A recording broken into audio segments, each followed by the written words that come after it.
ഇതിനാരടിരിക്കുക? ഒന്നും പറയണ്ട, ഇവിടെ ഇരുന്ന് എല്ലാം കഴിച്ചിട്ട് പോയാ മതി. ദേ 2 ദിവസമായിട്ടേ ഭക്ഷണം തീരെ കഴിക്കണില്ല. ഞാനിതൊന്നും അറിയുന്നില്ല.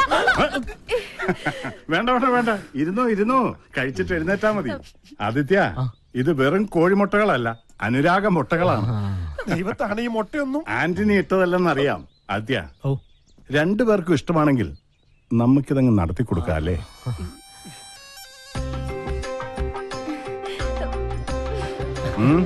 കൊടുക്കണം, കൊടുക്കുന്നുണ്ട്.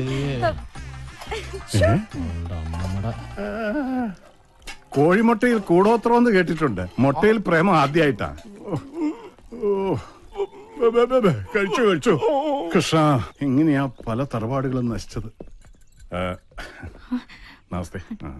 ആദിത്യന്റെ ഒരു അകന്ന ബന്ധു കൂടിയാണെന്ന് ഇവനിപ്പൊ പറഞ്ഞപ്പോഴാണ് അറിഞ്ഞത്. തന്നെ കൊണ്ട് അധികം പണികൾ ചെയ്യിക്കണ്ട എന്ന റെക്കമെൻഡുമായിട്ട് വന്നിരിക്കുകയാണ് ഇയാൾ.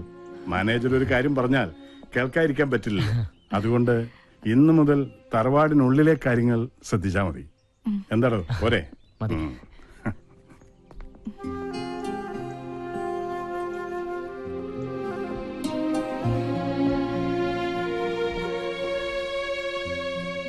മോനെ ആദി, അപ്പന് പറയാനുള്ളത് പറഞ്ഞു. എടാ, എനിക്ക് അവളായിട്ട് യാതൊരു വിധ ഇതില്ലാന്ന്. അപ്പൊ ആനണിച്ചന്റെ പാത്രത്തിൽ 8 മുട്ട എങ്ങനെ വന്നു? മുട്ട നിന്റെ തന്തടാ. പറ്റി പറയുമ്പോ അപ്പനെന്തിനാ ഇവന്റെ അടുത്ത് ചൂടാവണേ? വർമ്മ സാർ പറഞ്ഞപ്പോഴാണ് ഞാൻ ഞെട്ടിപ്പോയത്. എടാ ആദി, വർമ്മ സാറിന് ഒരു സംശയം തോന്നിയതാവാം. നീ അപ്പം പറഞ്ഞ് വിശ്വസിക്കാൻ. മുട്ട എങ്ങനെ വന്നേ? എന്റെ അമ്മേ. മോനെ, ലക്ഷ്മി എന്നെ വല്ലാതെ തെറ്റിദ്ധരിച്ചിരിക്കുക. തെറ്റിദ്ധരിച്ചല്ലോ, മുട്ട സഹിതമല്ലേ പിടിച്ചത്. 2 3 ആണോ? 8 മുട്ട. മോനെ, നീ അമ്മയൊന്ന് കാര്യം പറഞ്ഞ് മനസ്സിലാക്കുക. അപ്പന്റെ പ്രേമം അമ്മയെ പറഞ്ഞ് മനസ്സിലാക്കാൻ സ്വന്തം മകനെ ഏർപ്പാടാക്കുന്ന ഇത്രയ്ക്കും വൃത്തികെട്ട ഒരു അപ്പൻ ലോകത്തെങ്ങും കാണില്ല. ഇത്രയും പ്രായപൂർത്തിയായ ഒരു അപ്പന് പറ്റിയ പണിയാണോ ഇതൊക്കെ? മോനെ ആദി, നീ എന്നെ ആദി പിടിപ്പിക്കരുത്. എല്ലാം പോട്ടെ, സ്നേഹിച്ച പുരുഷന്റെ കൂടെ സ്വന്തം കുടുംബം വരെ ഉപേക്ഷിച്ച് ഇറങ്ങി തിരിച്ച് എന്റെ അമ്മ ഇതെങ്ങനെ സഹിക്കും? എന്റെ പേടി അതല്ല. വീട്ടിൽ കാശ് കിട്ടാനുള്ളവർ വരുമ്പോ ലക്ഷ്മി അമ്മ പറയുമായിരുന്നു മരിച്ചു കളയുന്നു.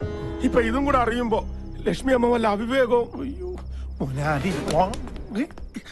പീതാംബര, നീ അവളൊന്ന് പറഞ്ഞ് മനസ്സിലാക്ക്. നിനക്ക് ലക്ഷ്മിയുടെ അടുത്തേക്ക് പോവാലോ. എനിക്ക് ലക്ഷ്മി അമ്മയുടെ അടുത്തേക്ക് പോവാം. കാരണം ഞാൻ അവരുടെ മോനാണല്ലോ. ഞാനിവിടെ കാലുകുത്തിയ അപ്പം മുതൽ നിങ്ങളെല്ലാം കൂടെ എന്നെ ഊമയാക്കില്ലേ. ഇനിയിപ്പൊ ഞാൻ അവിടെ ചെന്ന് എന്ത് പറയാൻ?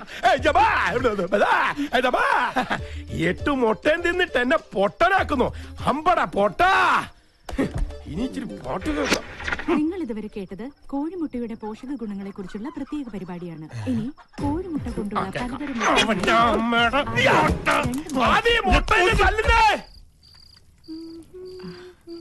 അയ്യോ, ഇതൊക്കെ ഞാൻ ഒറ്റയ്ക്ക് ചെയ്തോളാം ചേച്ചി. ഞാനൊന്ന് നടുനിവർത്തണമെങ്കിൽ പാതിരാ കഴിയും. കുഴപ്പമില്ല. ഒന്ന് വേഗം പോയി കുളിച്ചിട്ട് വാടി.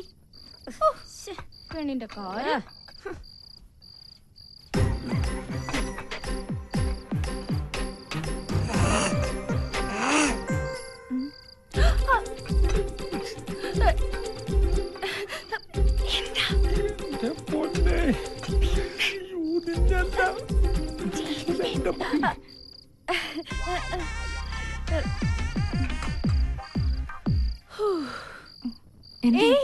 എന്തോരം ജോലിയാ ചേച്ചി.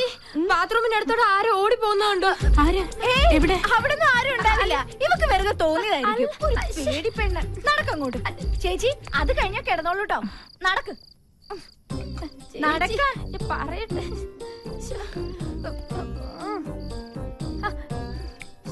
ഇവിടെ എങ്ങും ആരും ഇല്ലെന്ന്.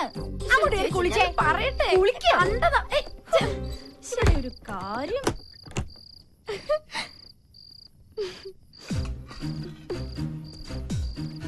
ലക്ഷ്മി, ലക്ഷ്മി,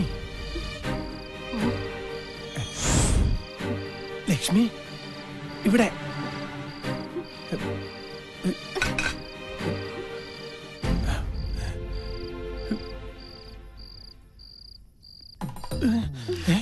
വർമ്മ സാറ് പറഞ്ഞപ്പോഴേ എനിക്കറിയായിരുന്നു ഇന്ന് രാത്രി എന്നെ കാണാൻ വരുമെന്ന്. നീയും വർമ്മ സാറും കൂടി എന്നെ വറുത്ത് തിന്നടി. ഞാൻ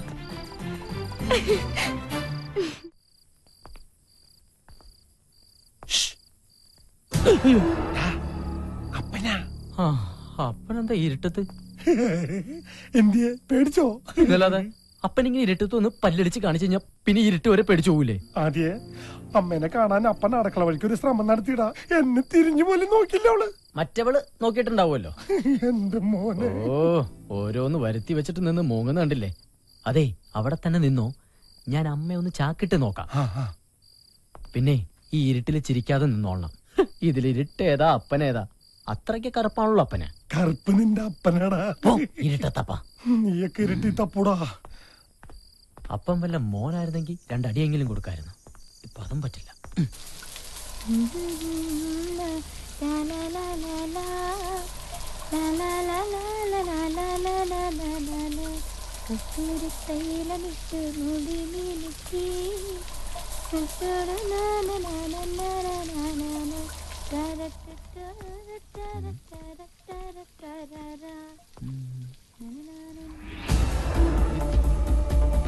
എടാ,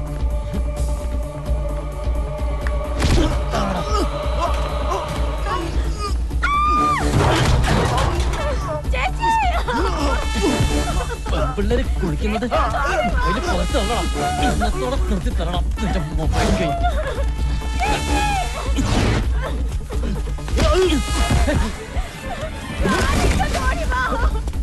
നിക്കടാ.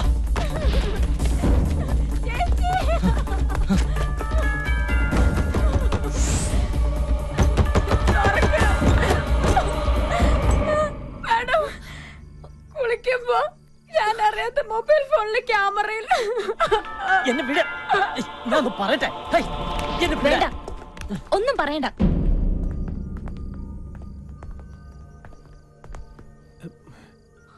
എല്ലാരും ഉറങ്ങാൻ കിടന്നപ്പോ നീ ആരെ കാണാൻ അങ്ങോട്ട് പോയത്? അത് പിന്നെ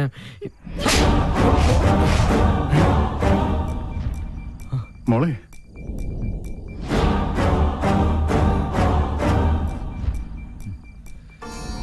അയ്യോ മാഡം, ഈ സാർ അല്ല, അവനാ ആ തോട്ടം നനയ്ക്കുന്ന പയ്യൻ. ഈ സാർ വന്ന് പിടിച്ചപ്പോഴാ ഞാൻ പോലും കാര്യം അറിയുന്നത്.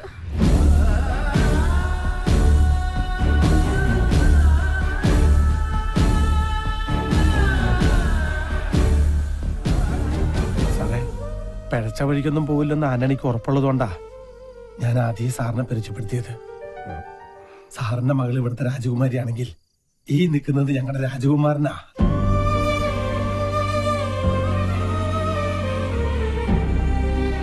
ആദി, എന്റെ മോള്. സാറത് കാര്യമാക്കണ്ട. സ്വന്തം നാട്ടുകാരന് തല്ല് കിട്ടിയപ്പോ ഇദ്ദേഹത്തിന് വേദനിച്ചിട്ടുണ്ടാവും. കുഞ്ഞുനാളിൽ ഒരുപാട് എടുത്തോണ്ട് നടന്നിട്ടുള്ളതാണേ. ആ സ്നേഹവും വാത്സല്യം കൊണ്ട് പറഞ്ഞതായിരിക്കും. പാവം. ആദി, അന്നി പറഞ്ഞതിൽ ഒരു തെറ്റുമില്ല. തെറ്റുകാരി എന്റെ മോളാണ്. മോളെ, ഇന്ന് വരെ ഈ തറവാട്ടിൽ ഒരു പെണ്ണും ആണിനെ അടിച്ചിട്ടില്ല. മോള് ആദിയോട് മാപ്പ് പറയാൻ. മാപ്പ് പറയാനുള്ള തെറ്റൊന്നും സാറിന്റെ മകള് ചെയ്തിട്ടില്ല. ഇങ്ങനെ ഒരു സാഹചര്യത്തിൽ കണ്ടാൽ ആരായാലും തല്ലിപ്പോവും. പിന്നെ മേഡത്തിന് അറിയാതെ പറ്റിപ്പോയൊരബദ്ധം. ഞാനത് ക്ഷമിച്ചിരിക്കുന്നു. അബദ്ധം പറ്റിയവരോട് ക്ഷമിക്കുന്നിടത്താണ് നമ്മുടെ മനസ്സിന്റെ മഹത്വം നമ്മളെ കാണിക്കേണ്ടത്. Good night.